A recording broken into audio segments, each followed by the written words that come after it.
Hello, everybody. I'm Parsha Becky, and welcome back to another week of Parsha. Now, last week, I'm sure you recall, we were in the middle of reading the fifth and final book of Chumash, the book of the Devarim. Devarim means things, or it can mean speeches, and the whole book of Devarim is made up of speeches about things that our leader Moshe thinks we need to know before we're ready to enter the land of Israel. Now, this week, we actually don't have a Parsha because this week it is the holiday of Sukkot. So Shabbat will be Chol HaMoed Succot, and we will have a special Torah reading that relates to the holiday of Sukkot.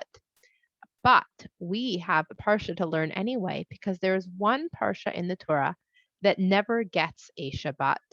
And in fact, in the middle of next week on Simchat Torah, we will be reading the last Parsha of the Torah. We'll be finishing up the Torah and starting again from the beginning. And next week on Shabbat, we'll be back to the beginning of the Torah. We won't get to read this last Parsha. So we're going to learn it together now. The last Parsha of the Torah is called VeZot HaBerachah, which means this is the bracha, this is the blessing. And it's called that because it starts off by saying this is the blessing that Moshe gives the Jewish people at the end of his life. And it follows with the actual bracha that Moshe gives. He praises Hashem, and he gives a unique, special bracha to each and every tribe, each and every Shevet of the Jewish people. Each tribe gets their own special words from Moshe.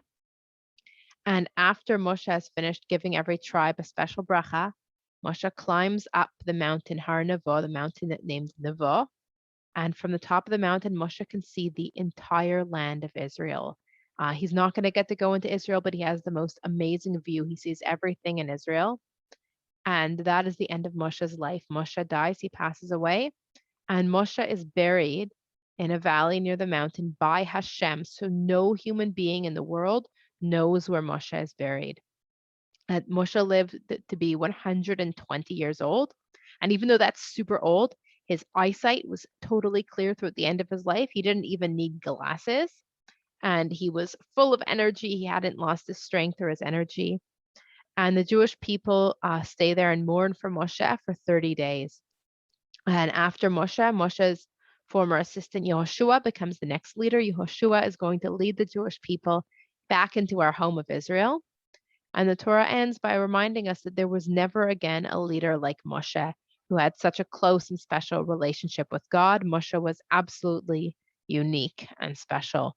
When we finish reading a book of Torah, including the last book of Torah, there's something we always say. We say, Chazak, Chazak, Venit Chazak, which means strong, strong, and we will make ourselves strong because learning Torah makes us stronger, and we're going to make ourselves even stronger by learning even more Torah. And in fact, when we finish reading the Torah, as we'll do next week in the middle of the week on Simchat Torah, we immediately start again from the beginning so that we can keep learning more and more Torah. So next week's Parsha will be back to the beginning of the Torah. That's all we have for this week's not quite Parsha. Wish everybody Shabbat Shalom and Chag Sameach.